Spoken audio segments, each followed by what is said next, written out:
Let's find a nice comfortable seat. Maybe shake out if you've got a lot of nervous energy or just hyperactive energy. Roll your shoulders around, wiggle your spine tall. Notice if your sweater's on. And then just wiggle your spine tall and bring your hands to heart center and just close your eyes.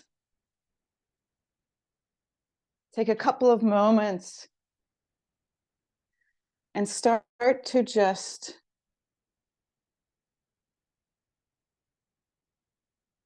notice the sounds around you.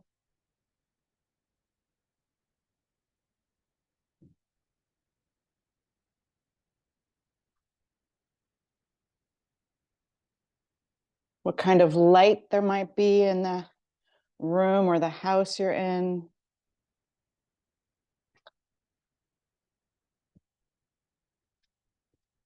Notice what's active in you. Maybe you've got your goof on, like I've got my goof on today. Maybe you have a different mood going on. Just acknowledging it like we acknowledge the weather. And then think of somebody you want to dedicate your class to. And it can be somebody close to you, somebody you don't even know so well. It can be someone dead or alive.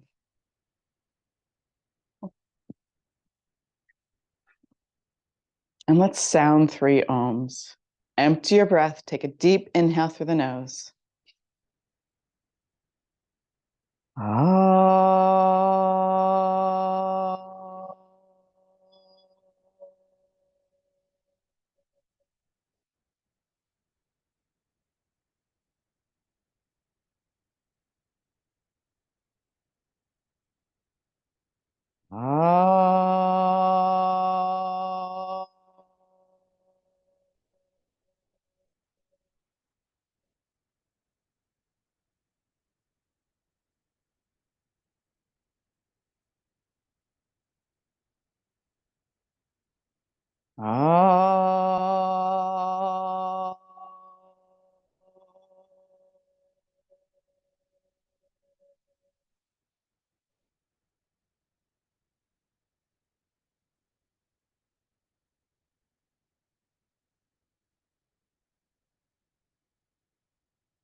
And then open your eyes and let's start by coming into saddle pose today. So if it's available to you, in this variation, you're going to sit on your heels and come back onto your elbows and start to soften your neck back and eventually working your way all the way down to the ground. So you could hang out here just being supported by your elbows, or you can lie all the way back. Take a full inhale and an exhale, noticing how your breath shape you've come into. Make the small adjustments. And then allow yourself to become as soft as possible. And set your mind to staying.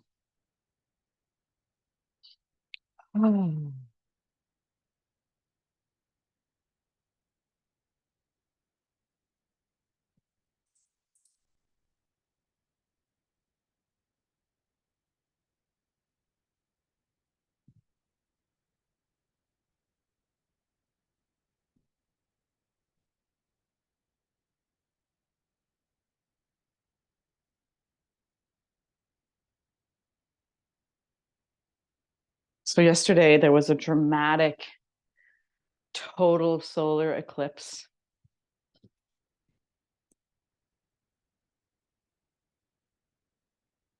And this solar eclipse not only was total, which is, I think in the US, the last visible one was in 2017. I don't know what the last visible one was here in Sweden. But the total solar eclipse isn't as regular and normal as just some sort of eclipse. partial eclipse usually that happens during the spring and then in the fall. And a solar eclipse, it's never just an isolated one eclipse. You have the lunar eclipse followed by the solar eclipse or vice versa. So they kind of come in pairs.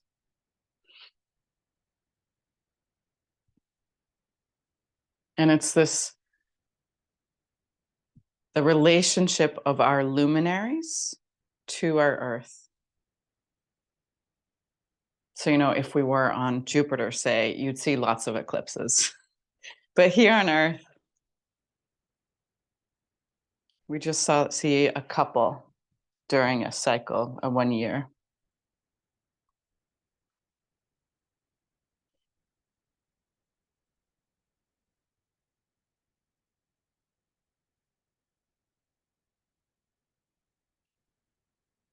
It's wonderful to see the different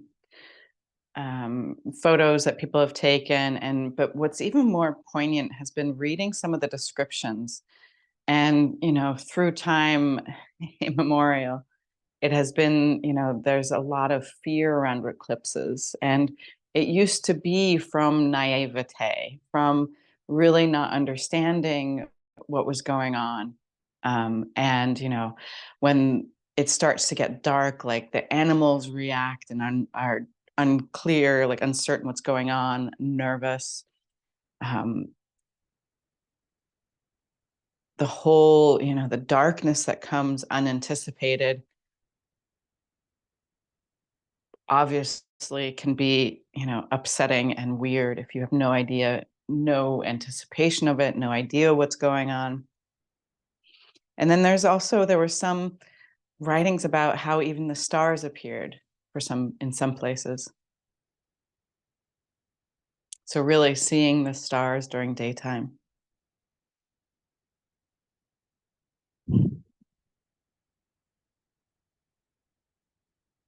But that it still holds this kind of very kind of primordial effect on us, how we depend on the cycles of the sun and the cycles of the moon to be regular and predictable, to be part of our natural cycles.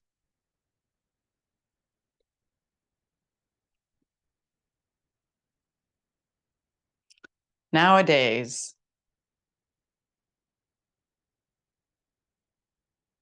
the fear wasn't so much created out of a lack of knowing, but maybe even kind of this over dramatic and sensationalism was offered up by the popular astrologers and like this pseudo spiritual movement in the New Age that's coupled together with a lot of like fear and unrest and worry, all of the things that kind of unsettle us and often put us in a state where we make decisions that we don't necessarily deeply agree with, or decisions that we might regret.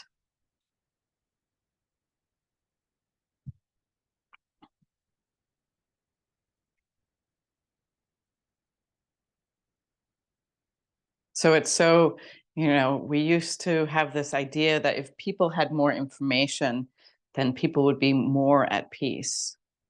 And now, where there is so much information at everybody's fingertips, we're finding that's not the case, and that there's a lot of fear that's being propagated and fueled by different agendas and a different aim. So, in honor of the solar eclipse, we are going to do a series today on the heart, primarily heart and lungs. You know how it goes. They're so close together, you don't get one without the other. But even our heart and lungs, a series for them will include our whole body and our whole being.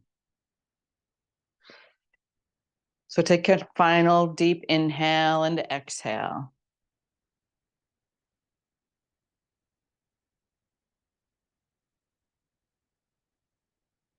And then start to help yourself up, coming up one elbow at a time. If you ever feel stuck there, you can always roll onto your side. I mean, if you're alone at home. And then we're going to just move around, maybe moan and groan a little bit. And we're going to find our way into half butterfly with our left heel in and our right leg out.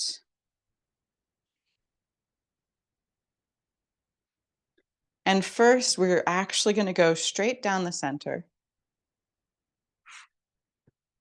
bringing your elbows down to the ground if it's there for you. Maybe you can catch your head or laying all the way onto the floor.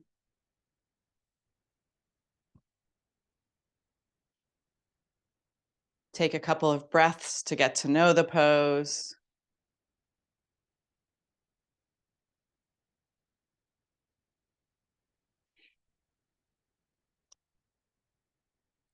So the spiritual science of an eclipse is really, it is really that there is this openness. And this is it's a much larger theme in our world right now, where there is um, a different separation between our physical manifest world and the spiritual realm. And it's not just the spirit realm of angels and hierarchies, but it's also the spirits and demon realm. So there's a lot of possibilities of kind of connecting to higher beings, but also just as equally, there's all these risks of connecting to lower beings. And all we have to do is just think about the last couple of years of the extreme craziness and weirdness that's kind of been going on. And this can be attributed and is attributed by different seers to the thinning of the veil. And so, fresh in our kind of secularism and steeped in our materialism as a whole in the world, it is a very big step to start to, what do you do with when you see things that doesn't make sense in your reality?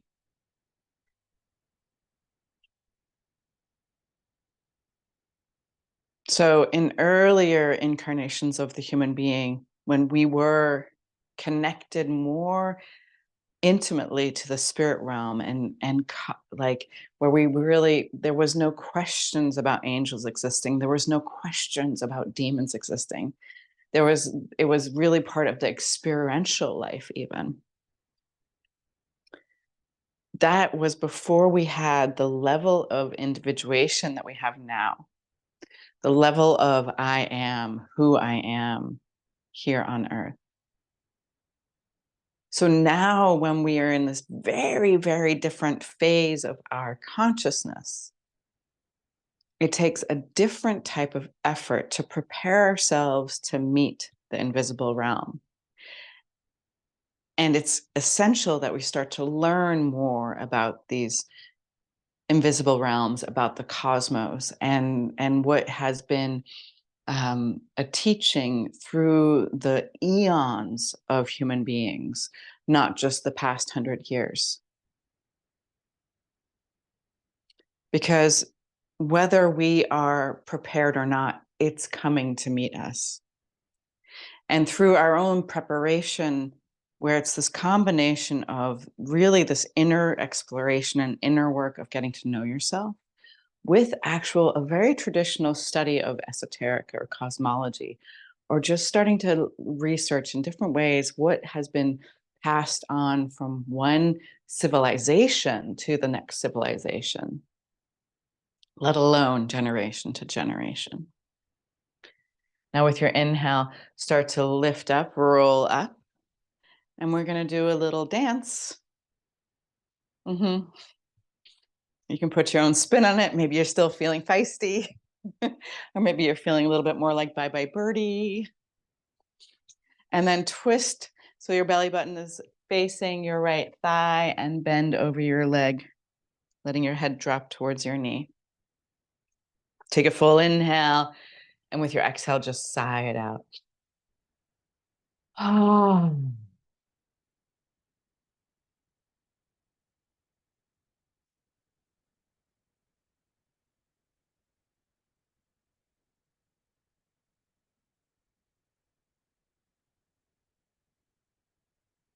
Let yourself settle.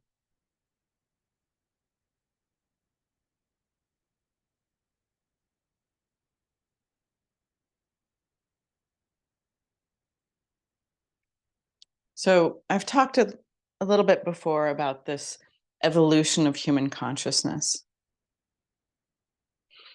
And just like in earlier times, we have learned esoteric truths through mythology, through stories,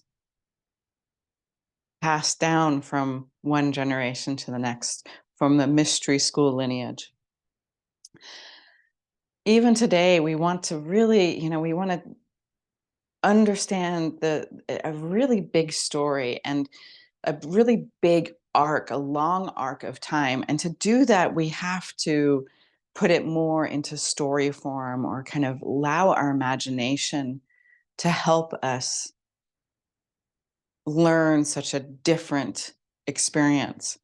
So, the story of the evolution of consciousness of the human being really is that as the human being came to be, as in the beginning, it was much more the spirit of the human, and the physical nature of the human was not very evolved, was not very complex yet. And there was a body at the beginning kind of times was there was a body, but the real experience of the human being was outside the body still. Maybe you've had a chance to listen to her last name's Gilbert. There's Elizabeth in her name, and there's one more name. Melissa? No. Melissa Elizabeth Gilbert, I think, maybe. I'm totally butchering the name, but she gives a wonderful TED talk about how genius comes to visit us. And this is a story that she tells from the ancient Greek times, where there still was this experience that our wakefulness and our consciousness, our inspiration and ideas came from the outside. Now start to roll up. Take your left hand to behind you and then stretch up your right arm. Maybe make a weird sound. And then with your exhale, bring your butt down and switch your legs. So even if you're super flexible, you just have about 90 degrees between your thighs. And again, we're going to start by walking our hands a little bit forward. Maybe you can drop your elbows down. Maybe you have a pillow underneath your head.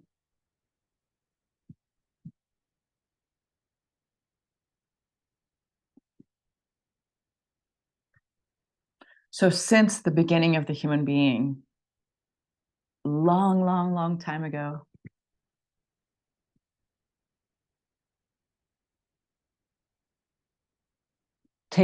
going to ancient Greece, there was still this idea of that part of us wasn't just incarnated in our body and housed in our skull.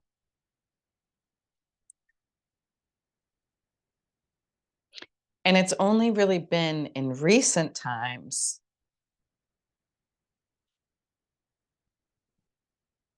that we have had this illusion, actually, that our, even our ideas and all of our inspirations and all of our words that we hear internally are, sourced from just me.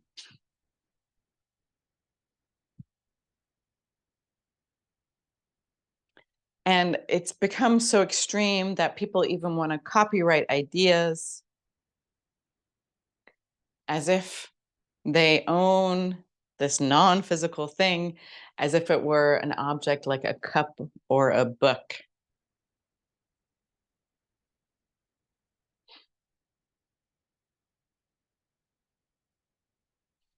And so when we've come to the point where we are so convinced of our separateness from the world, how frightening it must be to experience a spirit, whether it is glorious and holy or frightening and demonic.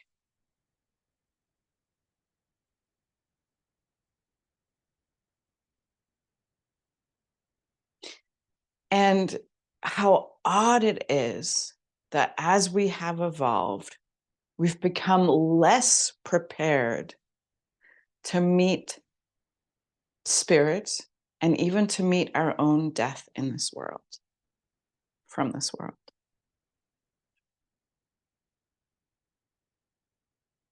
I met this very strange thing when I came to Sweden. I was at a party, and that wasn't strange, nor was the midwife I met strange. She was wonderful. But what she told me was strange, which was that she had just noticed that there were more and more and more women who were terrified of giving birth. Now, human beings have been doing that for a while. How is it that with all this experience from generation to generation, that now the fear has increased instead of the other way around? What an odd thing. And why has that happened?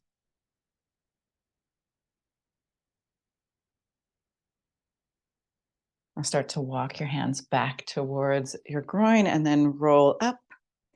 And maybe if you did a feisty dance earlier, maybe do a little softer dance this time, or vice versa. Maybe you need to make a little more action,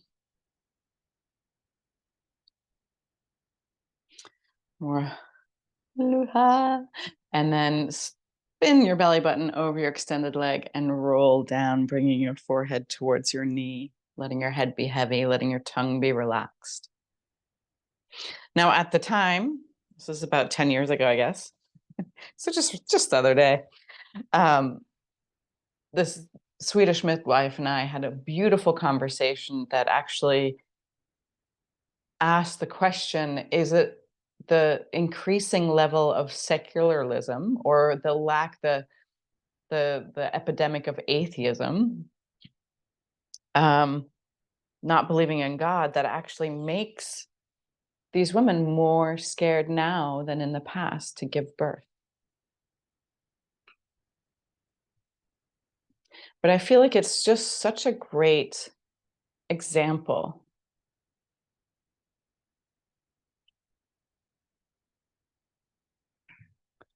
of how, fear is related to the unknown, but fear also increases when we don't have faith in things that we can't touch or contain or quantify.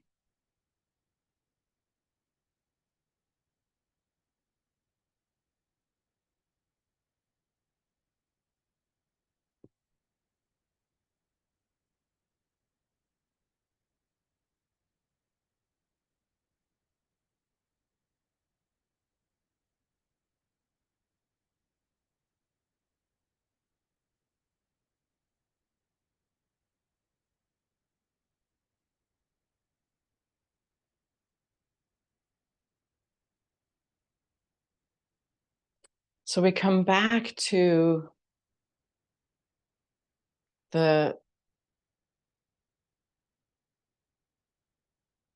multitude, the many different kinds of reactions that to an eclipse that can happen now.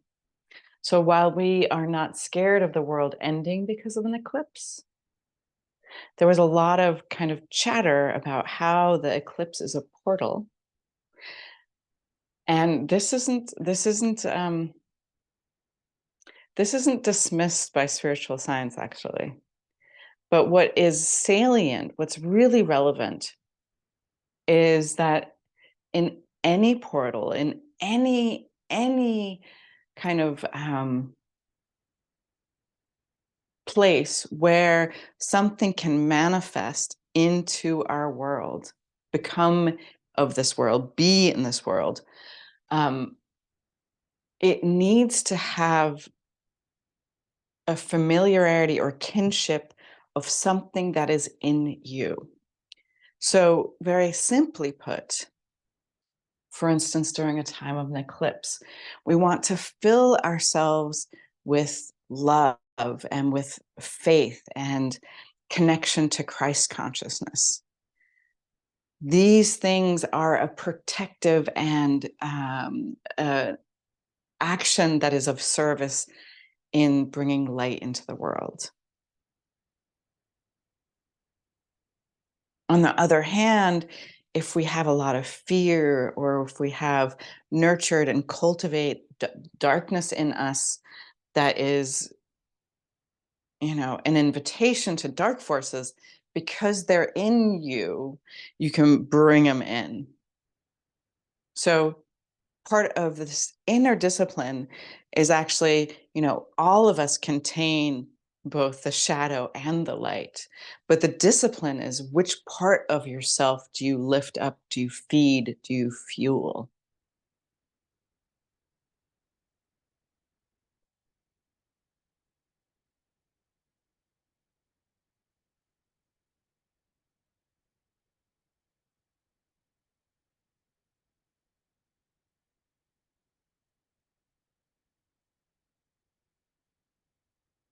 Notice if you can drop a little deeper into the pose, or if your tongue's relaxed,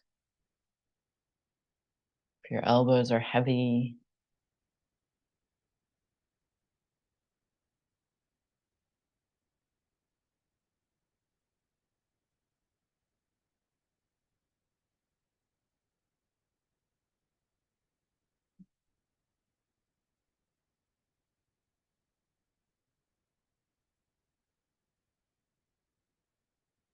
And start to walk your hands back towards you. Take your right hand behind you, and then stretch and reach up with your left hip, stretching the whole left side of your body.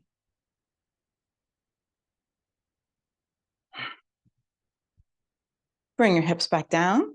And we're going to do, so we started with saddle pose, and now we're going to go into frog. Yay. So you might want to fold the end of your mat in to get extra padding underneath your knees. But you take your knees as wide as they go, and then you flex your feet and you line up your heels with your knees, and bring your elbows down to the ground. Maybe you have a pillow or a bolster and you can just kind of cuddle in there. But you want to make sure that you're not putting the bolster underneath your hips, that your hips can start to soften ever more towards the ground in this pose. It's one of the differences between yin yoga and restorative yoga. In yin yoga, we want to let the change happen.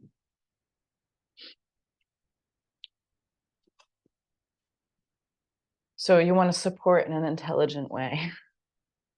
Yeah, beautiful. So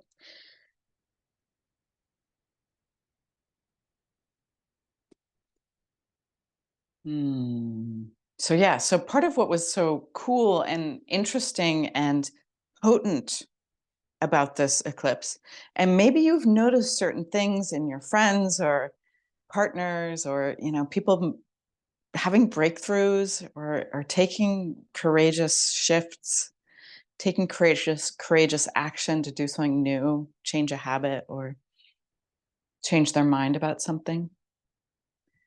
But this total solar eclipse, part of what was so unique about it is that it was conjunct with Chiron, not just by degree, but to the minute, which is super special and rare.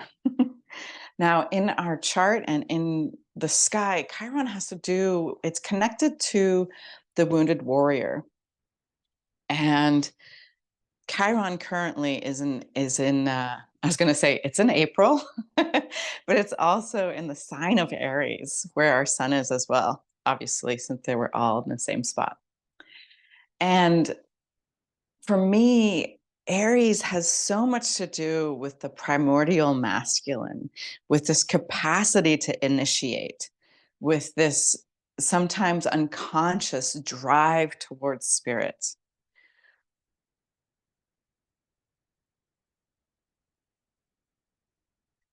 And when there is an aspect that is in the sky, when planets are aspecting to each other in our sky, for all of us, for those of us that have things in our natal chart that are close to it or aspecting it by a couple degrees or so, like we will feel it more intensely maybe than our neighbor who doesn't have something like that. But we want to start to notice, like, okay, what is this as a global message, or what energy is being supported to transform and change? And the story of the wounded warrior of Chiron is really this, you know, I'm going to put it in the very, very, very simple. You can imagine Chiron was abandoned as he was a child, a baby. He was half horse, half man. I believe he's half god, half human, mixed breed, not accepted by the humans, not accepted by the gods. And he was abandoned and left in the reeds. And basically, Jupiter found him and raised him and ended up teaching him in the healing arts. And so in our personal charts, wherever we find Chiron is a place that we have wounds. We came into this world wanting to heal this kind of wounding. Whether it's in the house that rules speech and language and thinking, or whether it's in the house of, I don't know, like how you are the public part of your persona, or whether it's in your part of your chart that rules kind of your spiritual life. It shows up in our youth and in our youngness, whether we are young or, in its unprocessed place, as injury, as handicap, as wounds. But when, as we do in our development and our becoming, we look at these wounds, we change our habits, we do courageous actions to try to change parts of ourselves. That kind of transformation is what helps us become actually a teacher of that kind of transformation. So whether it's by example or quite literally a teaching. So here it is for our whole world in Aries. So you can think of it as really representing the wounded masculine. And so this total solar eclipse is right on it, and therefore stimulating and activating it. And it can be activated for more further wounding, or it can be activated for healing. Anything is always available for the powers of evil or the powers of good.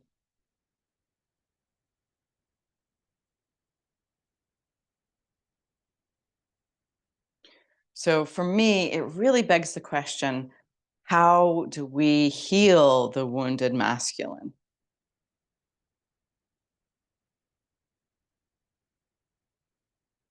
And I believe there are multiple ways, there's multiple inroads to transformation.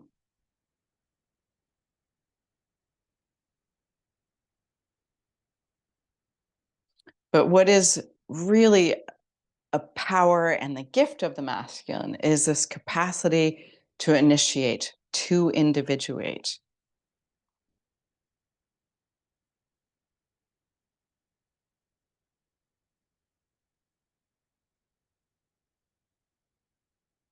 We can think of, the higher archetype of maybe like the divine father,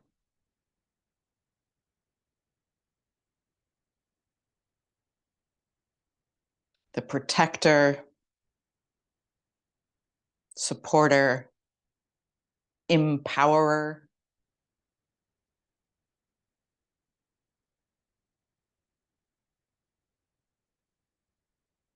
And we also know part of the healing of the wounded masculine is to bring in the healthy feminine.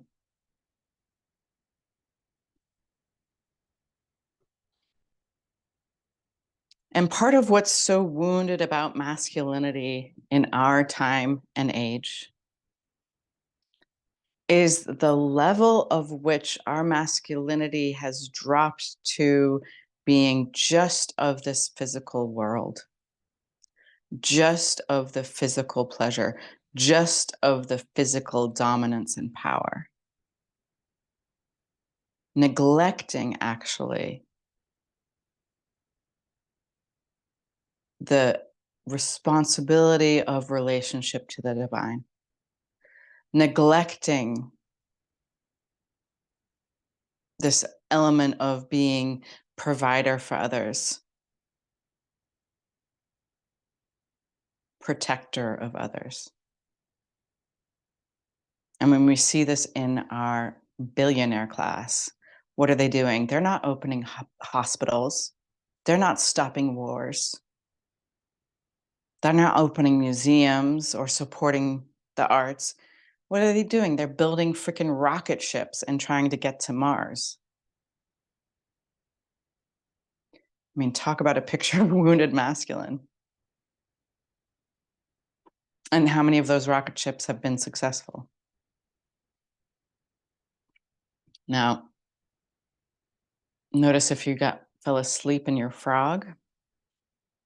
But if you didn't fall asleep, start to slide your body forward, feeling that if you moan and groan and let the sensations out of your mouth, it might feel a little better. And find your way, just lying flat on your belly for a couple of moments on the yoga mat. Maybe you can wiggle around a little bit. As soon as we activate, it takes away the fragile and vulnerable feeling that we get when we've been in a yin pose.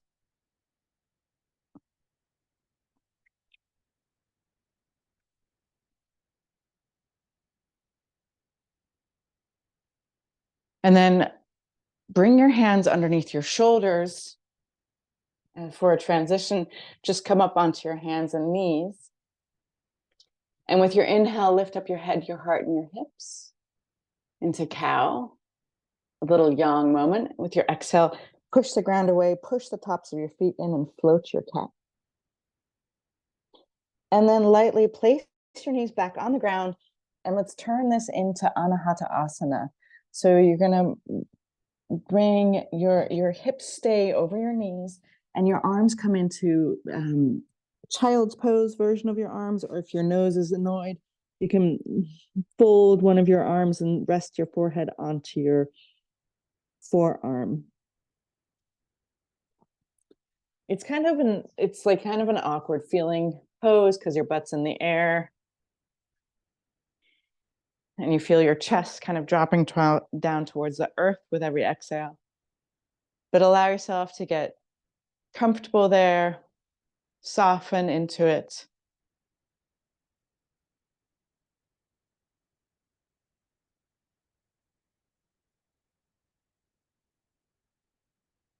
So I would say part of the wounded masculine is actually this uber materialism that is like an affliction in the whole world right now. So materialism without kind of responsibility or without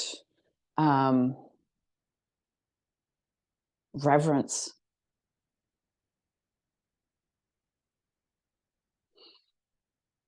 With no responsibility to the future generations, with no reverence to the natural world or the human holy body.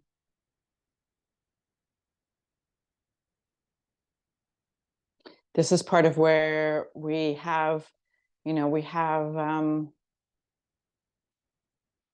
parts of our society that think that our reality might be a computer simulation. We have parts of our society that believe that integrating technology into our physicality is our future. This is extreme materialism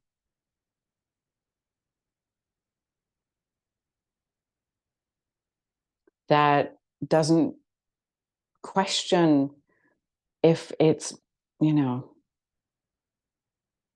if it's I don't know how I can put this in kind of even terms, but there's no, nobody asked my permission before all of these like Starlink satellites were shot up into our sky. Because, you know, 4G, 5D, it's invisible. It's not going to hurt you. And part of why we believe it is because we still think that sticks and stones hurt our bones and words can never hurt us. We still think that we're in this place of absolute physicality. That's materialism.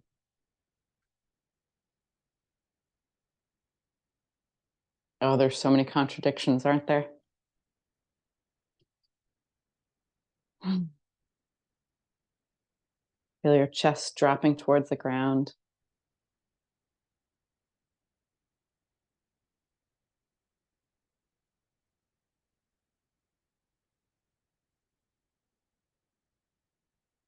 We can think of part of the wounded masculine is also, this idea. It's not just the men who suffer from this. This is us as a society. We all have parts of this.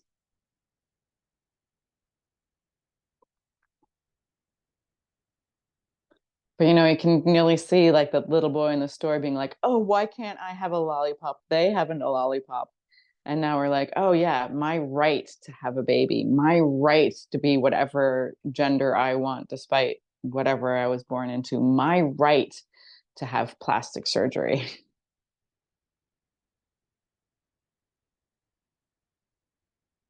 This idea that our power comes from dominance again, wounded masculine. Now start to stretch your body out. Maybe wiggling your hips side to side once you've slid down to your yoga mat.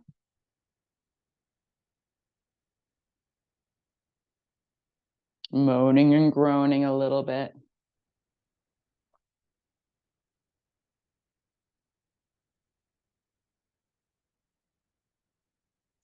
And then make your way into either Sphinx or Seal. So maybe your spine is already warmed up from the saddle pose we did,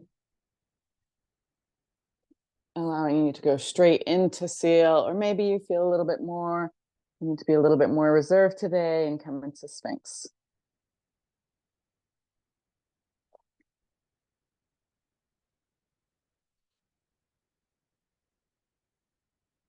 So because a solar eclipse happens on the new moon, we can think of the power of this eclipse really lasting through the month.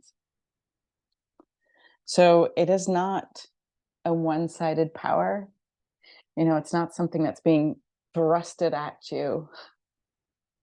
It can be also harnessed by you. So,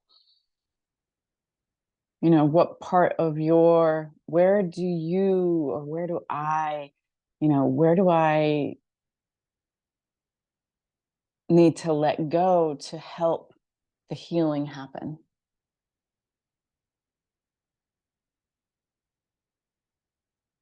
What seeds can I plant in my psyche, literally in my garden, or as small actions to later become something more, for supporting and cultivating the kind of society and world that honors the divine masculine and the divine feminine,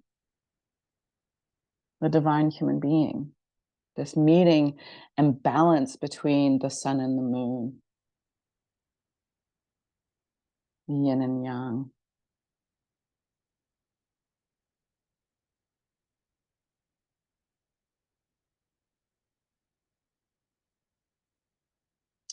So I love how much human beings can deal with complexity. We don't need just the binary ones and zeros to understand things. We can use far more complex systems. And when we look at yin and yang, yin rules all the things that are secret and a mystery and invisible. Yet yang is the energy. So the chi generally is more yang than it is yin. And so the spirit realm is invisible and this energy that goes upward. It is neither feminine nor masculine.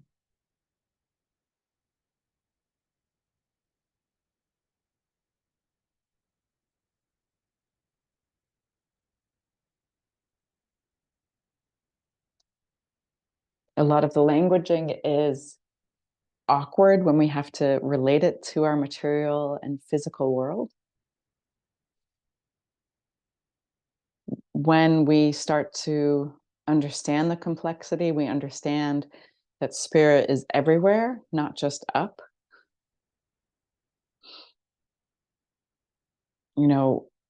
Air and fire are masculine, water and earth are feminine.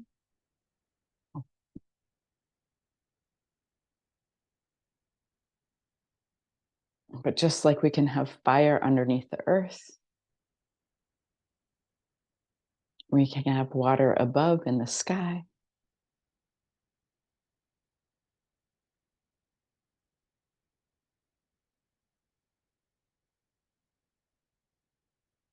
The feminine and the masculine never stay separated. More, they are integrated.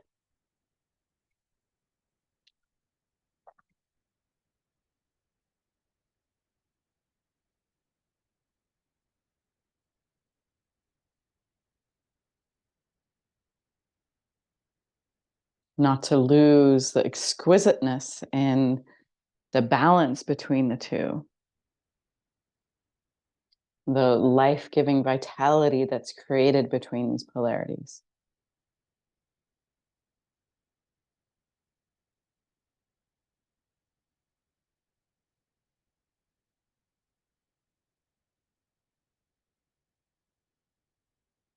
Now, if you're in Sphinx and you want to extend your arms for the last bit, feel free.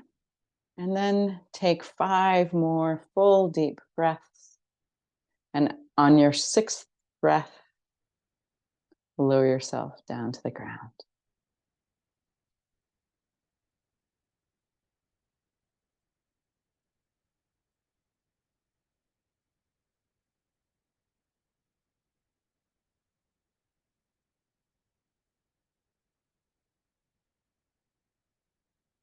You can moan and groan a little bit. You can wiggle around. And then push your hips back to your heels to child's pose, just so we can transition onto our back.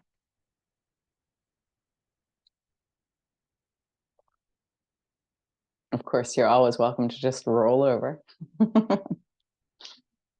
And then make your way onto your back and hug your right knee up to your chest. Stretch your left leg long. So setting it up in an active yang way. And then take your right knee across your body to the left, look to the right, and then soften into the yin.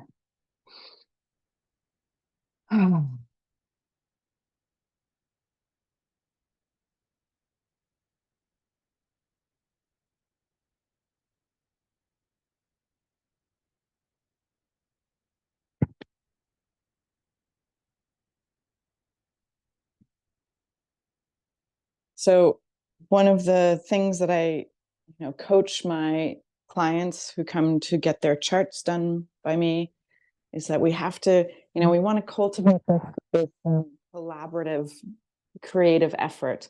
And we want to understand that the planets are actually colluding with us for our success.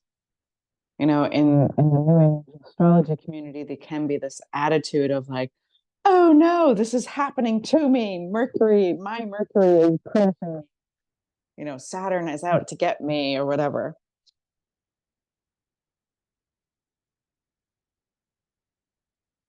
But that division is fictional.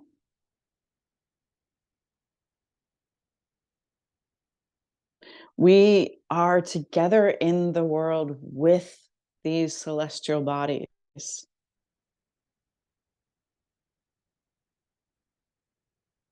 And while in our life on earth, we experience them as outside of us, in death, in our life in the spirit realm, we experience these archetypes and these planets as our interior.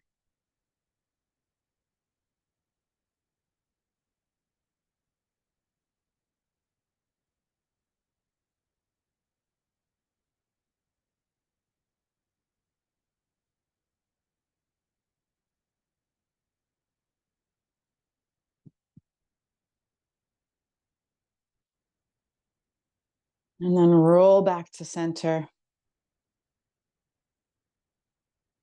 Wiggle a bit and switch your legs, hugging in your left knee, stretching your right leg long.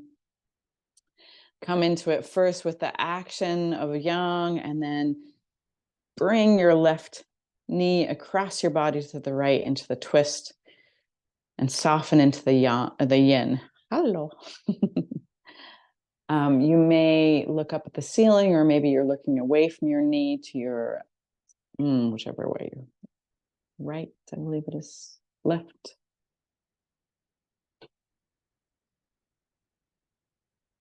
Take a full inhale with your exhale, just sigh it out.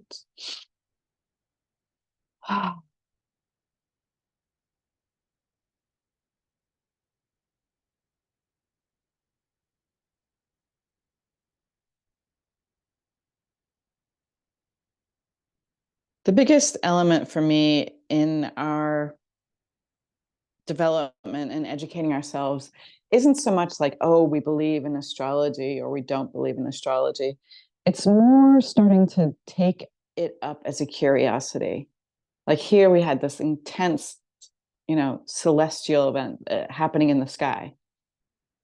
How is it that we are feeling in our life and in our work and in our relationships?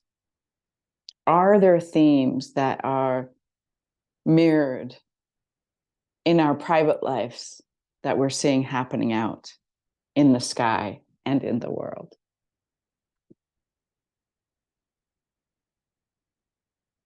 And what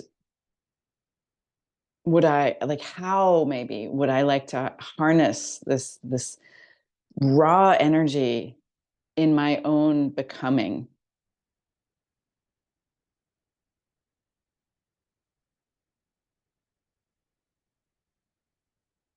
So as with a new moon, it's such great times for beginnings, especially beginnings that honor kind of letting go of a past that's no longer serving you,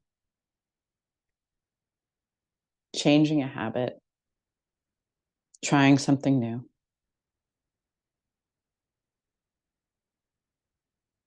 which often is part of the healing of any wound.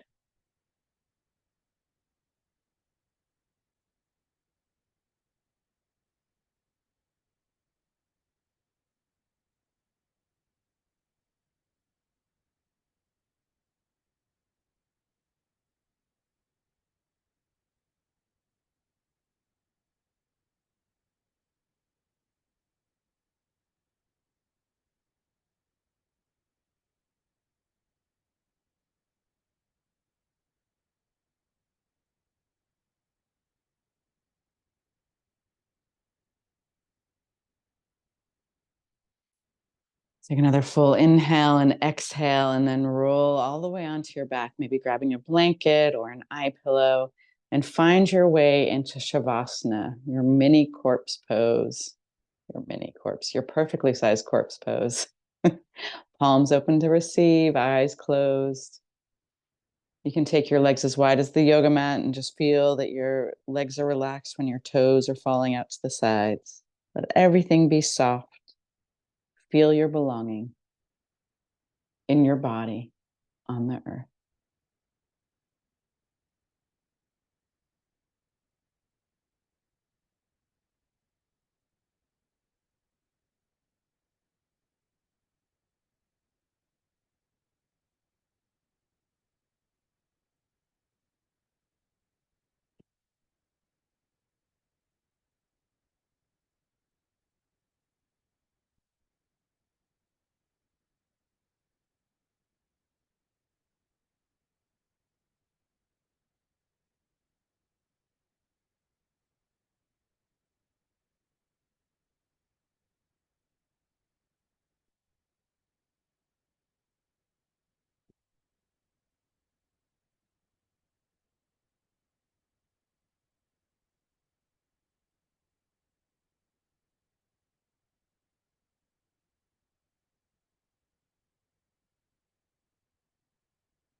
With your next inhale, invite your breath to the edges of your body. Start to maybe smile and wiggle your fingers and your toes. With your next inhale, stretch your whole body long. And with your exhale, hug your knees up to your chest. Rolling onto your side, coming into a fetal position, so appropriate after we've been in the corpse. Now we're reborn, ready for the rest of our day. Help yourself up into a comfortable seated position. Bring your hands to heart center. Maybe wiggle your spine tall. Close your eyes and lift up an image of the person you dedicated your class to. Empty your breath for one Om. Take a deep inhale through your nose. Ah.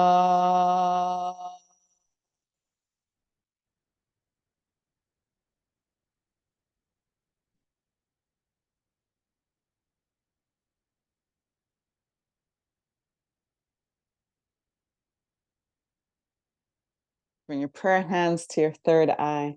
Invite the divine light. And as we bow forward, together we say, Namaste. And so much love. Oh, boom, boom. Okay. And well done. Yay, you. Hope to